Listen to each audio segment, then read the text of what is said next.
It began with a single drop, then a trickle, and finally a global torrent that did not stop for thousands of years. Welcome back to the story of our planet, the water world and the spark of life. 4.4 billion years ago, the atmosphere cooled past a critical threshold. The water vapor released by millions of volcanoes condensed into liquid. Rushing rivers carved through black volcanic plains, filling every crater, basin, and canyon across the surface. This was not the calm blue ocean we know today. It was a boiling, acidic, iron-rich sea, glowing under a hazy green sky. Yet, atmospheric steam alone could not account for all this water. Earth was about to receive a massive delivery from deep space.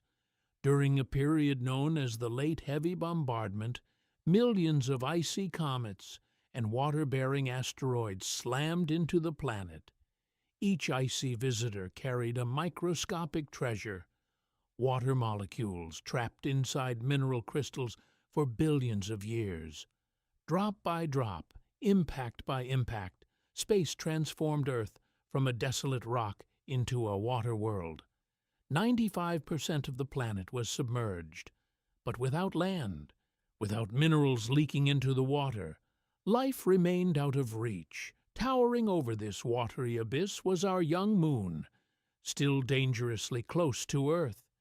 Its immense gravitational pull triggered colossal megatides, waves hundreds of meters high ripping across the globe. These violent tides churned the oceans, dissolving minerals from the ocean floor and creating a rich chemical soup. Deep beneath this churning sea, heat from the core was searching for an escape. Volcanic hotspots burst through the ocean floor.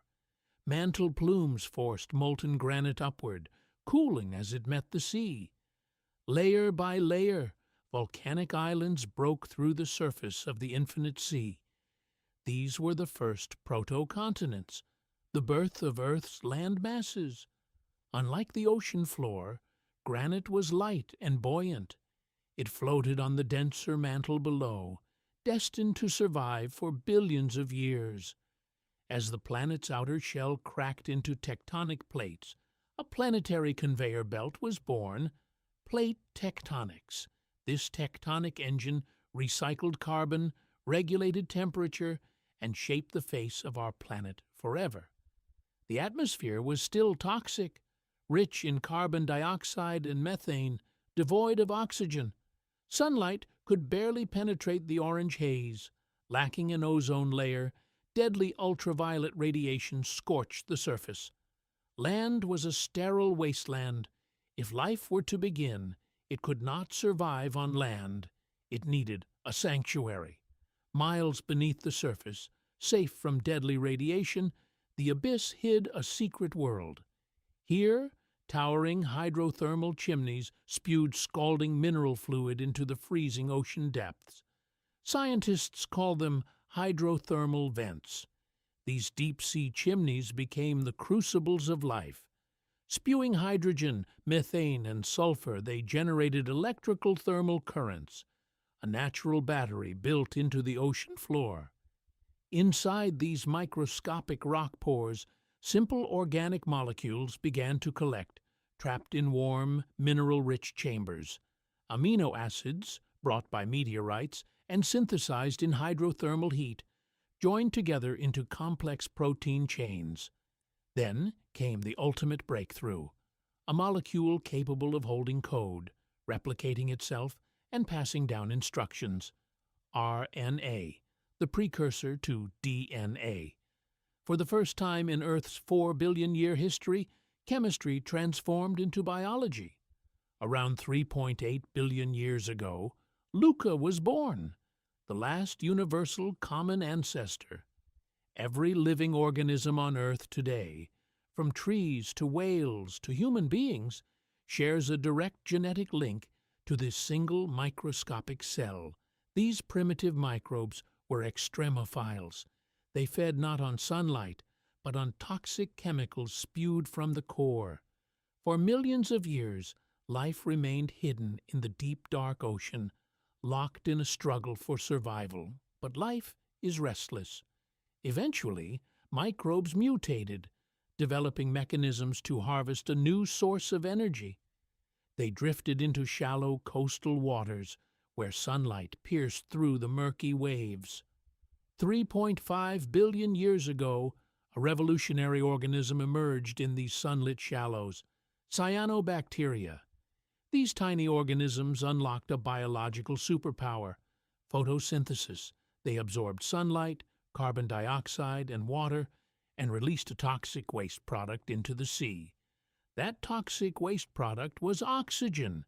Cyanobacteria built massive reef-like structures in shallow bays, known as stromatolites. Day after day, century after century, trillions of stromatolites pumped oxygen into the oceans. At first, the oxygen did not reach the atmosphere. The primitive oceans were saturated with dissolved iron. Oxygen reacted with iron, creating iron oxide, rust. Trillions of tons of rust rained down onto the ocean floor. Over hundreds of millions of years, these iron deposits compressed into rock layers, the banded iron formations. These ancient iron beds supply 90% of the iron used in our modern world today, the steel in our bridges, buildings, and cities. By 2.4 billion years ago, the ocean's iron was exhausted. The water could hold no more oxygen. Oxygen began escaping the ocean surface, leaking into the atmosphere in vast quantities.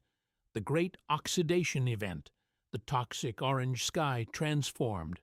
Methane broke down, and for the first time, Earth's sky turned a breathtaking blue.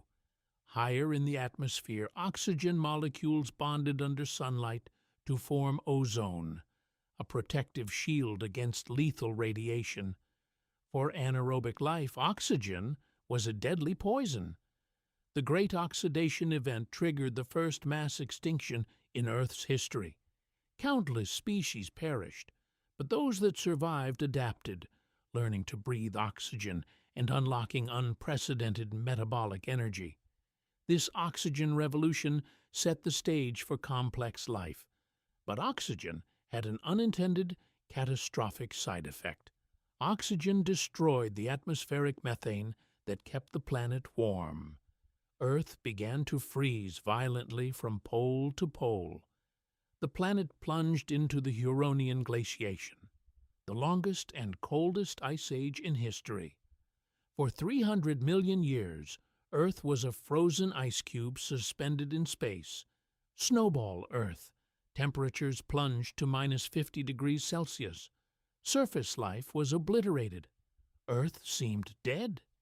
Yet deep beneath miles of ocean ice, around warm hydrothermal vents, life endured in dark isolation.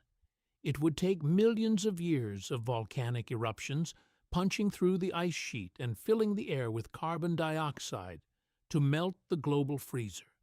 When the ice finally retreated, it left behind a transformed world, oxygen-rich, warm, and ripe for an explosion of complex life. From a boiling water world to a global ice snowball, life had survived its greatest trials. Next time on Omniverse, the Cambrian explosion, the moment nature unlocked complex bodies, eyes, predators, and the ancestors of modern animals. Thank you for watching Part 2. Did you know our steel came from ancient ocean rust? Subscribe and hit the bell for Part 3. See you in the next chapter.